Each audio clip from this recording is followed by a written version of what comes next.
Richland, Washington, home to the Uptown Mall, saw its birth just before the World Wars broke out and grew slowly until selected for the Manhattan Project.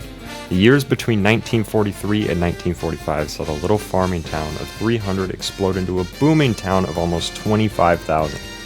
In the 1940s, the U.S. Army purchased around 640 square miles along the Columbia River for the site of the project, and for about 43 years, the Hanford site produced plutonium for the U.S. military.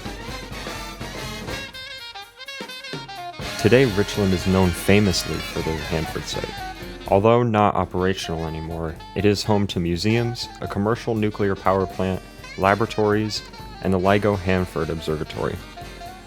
Deeply tied to its nuclear roots, the city of Richland still boasts its history and takes great pride in its history. The local high school, the Richland Bombers, have it in their name and boast pictures of Boeing B-17s on their school. The neighboring high school, Hanford, again has their history in their name.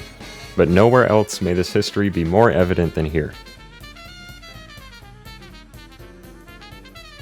Welcome to what some would consider the heart of Richland, the Uptown Mall. Pretty much everywhere you look around here, you're going to see images like these ones. Nuclear and atomic images, futuristic images, and old school visions of what the future holds. It really is quite the old school little place and holds a great deal of history for the town. Post-Manhattan Project, the Uptown Mall opened its doors in 1949, exemplifying the prosperity the scientists, engineers, and army officials that lived in the town believed in. Today, these atomic-era images wrap the mall, giving the walls its unique style. The previously envisioned short-term existence of the town as the Hanford site came and went emphasized the construction of houses as quickly as possible. About 2,500 homes would house the thousands of workers moving to the area for the project, but as the Hanford project continued to operate into the late 40s and early 50s, downtown Richland was configured into a walkable village with the uptown serving as its center. Although improved from what it used to be, the still limited retail space and potentiality of the project ending, many people decided to spend their money in the shopping districts of neighboring Pasco or further away Walla Walla, until the Cold War and the need for plutonium production to fuel the U.S. nuclear program cemented Richland as a long-term settlement, creating demand and creating space for a variety of local and national scale businesses within the mall. Today, the Uptown still contains many local restaurants, chain stores, and antique shops. Today I drove out to Richland to shoot my first roll of Kodak Gold 200 and see what I could find at this cool little mall.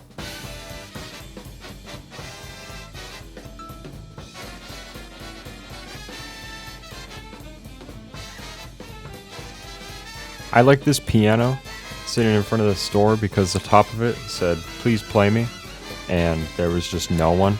I thought it was kind of sad, and it made for an interesting picture.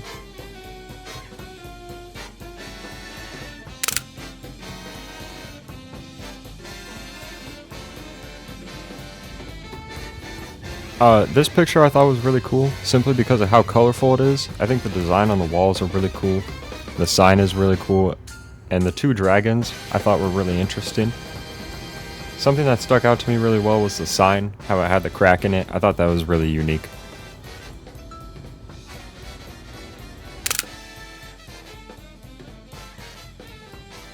So as I was exploring the place, I found this back alleyway I thought was really cool. Things that stuck out to me here were how many power lines there were. I thought that was really interesting. And then these three murals on the back of this building. I thought they were really colorful. The picture ended up a little out of focus, which I'm kind of sad about, but it's whatever. I'm still working on it.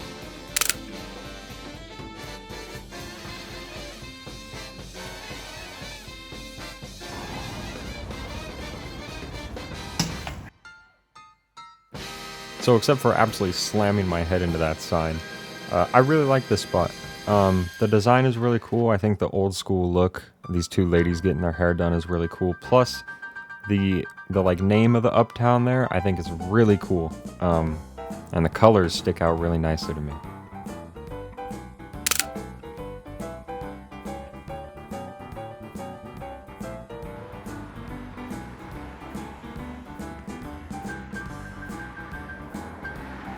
So this sign is possibly my favorite picture of the whole lot.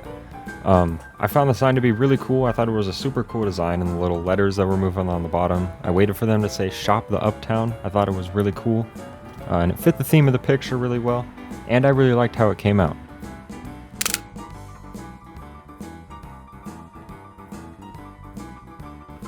Similar to the Uptown, the Greenway, or now known as the Richland Parkway, similarly served as a hub of activity where residents of the town went to dine, shop, see a movie, and was built as a center to keep workers of the town happy. The area was named the Greenway due to its at the time green open space for residents, and the area served as an inviting buffer between commercial and residential neighborhoods.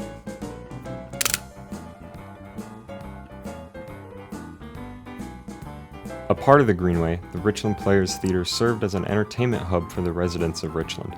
Often the nature of the jobs of the Manhattan Project workers included much secrecy, preventing the workers from discussing their lives. Movie theaters such as the Players Theaters served as hubs that showed more than just films. They often played short documentaries and news features called newsreels. Built in 1944, the Richland Players Theater provided a way to relax, build community, and provide a sense of normal life for the Manhattan Project workers living in a generally isolated area. The current long-standing occupants of the theater are the Richland Players. Beginning as a theatrical organization in 1944 during the Manhattan Project workers and family members were and have been performing in the plays ever since. I thought this little park was really cool. I like the little houses, but the main thing I wanted to focus on was the sign with the little theater in the background, the miniature theater. I like how it came out. It wasn't exactly in focus correctly. I wanted the sign a little out of focus and the theater more in focus, but I'll take what I got.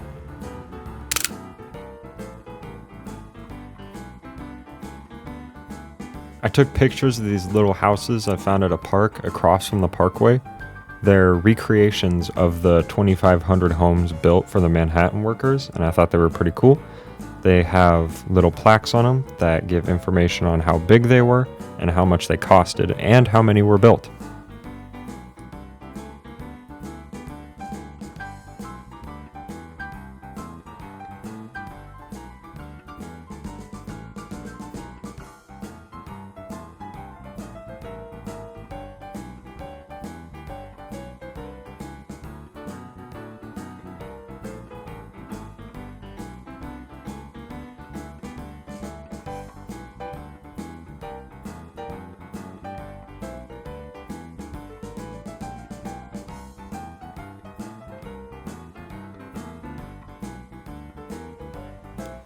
This is a picture of this nice little bakery in town called Frost Me Sweet.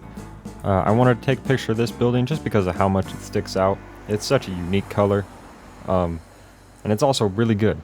Yeah, I had to wait for traffic to clear. It was wacky, but I do like how the picture turned out. It was the last picture I got of the day, and I think it was pretty good.